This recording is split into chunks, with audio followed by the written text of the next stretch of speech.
All for me and none for all.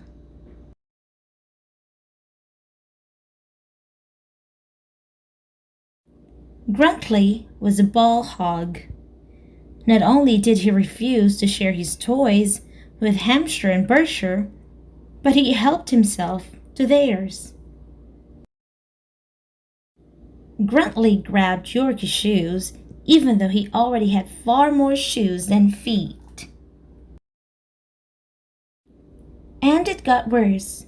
Gruntly constantly snuck up on Woolworth and Clock to gather more fluff and feathers so he would have the poofiest pillows. If there was a something, he wanted it all for himself. What a hog, snorted Hampshire, Berkshire, and Yorkie. He bestows new meaning upon the word.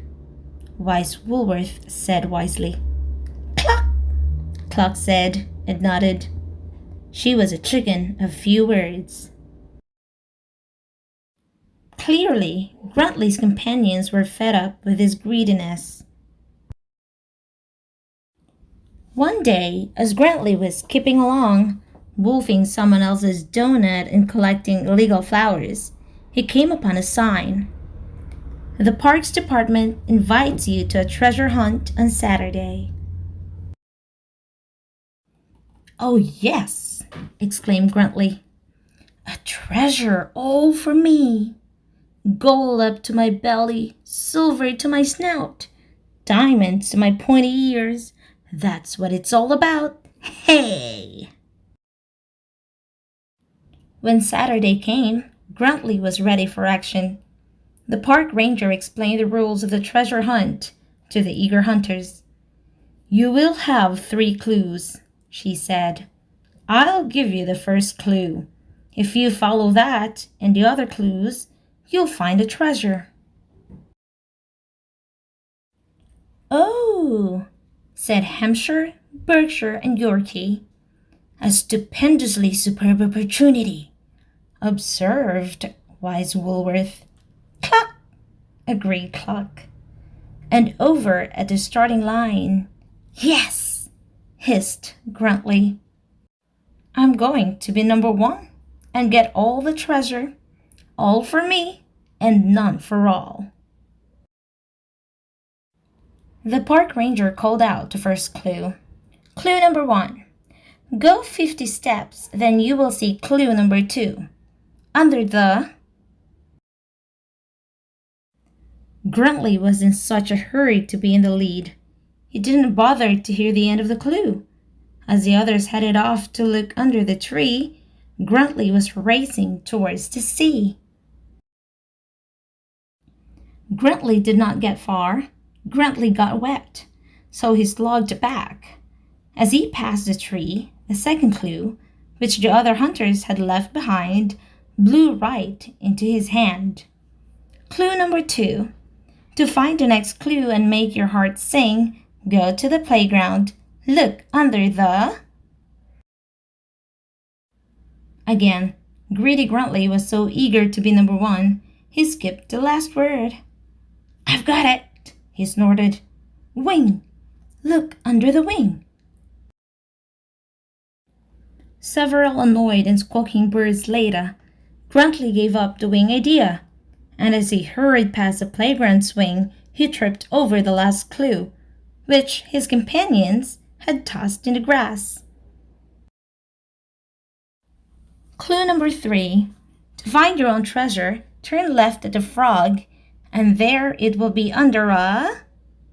I know, cried Gruntly.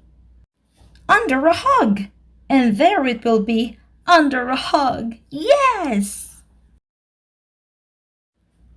Gruntly galloped on, zoomed left at the frog, and screeched to a halt.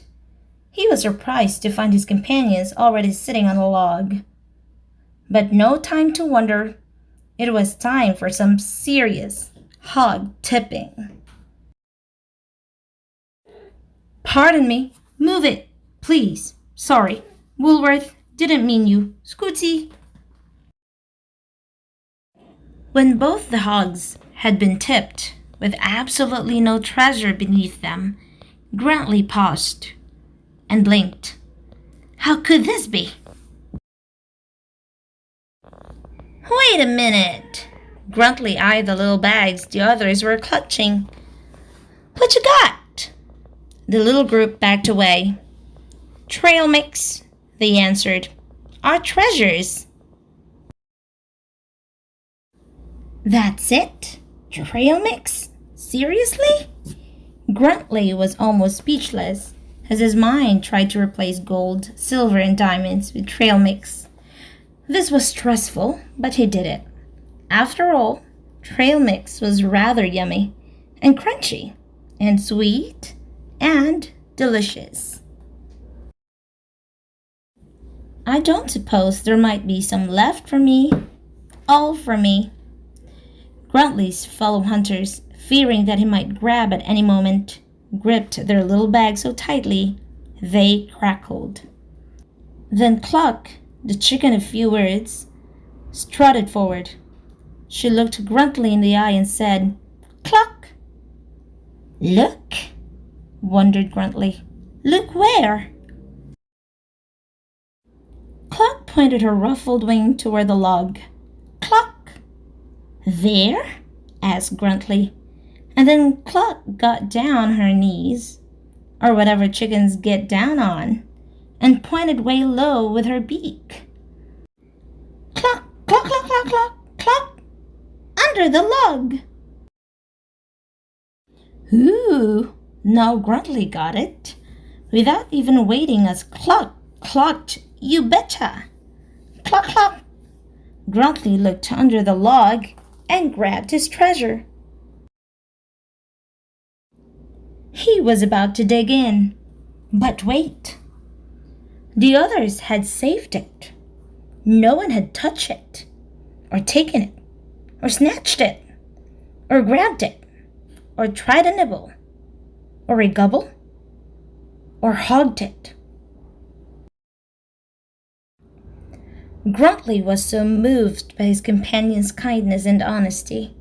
There was only one thing to do. Should he, would he, could he? Cluck, cluck, wondered Cluck.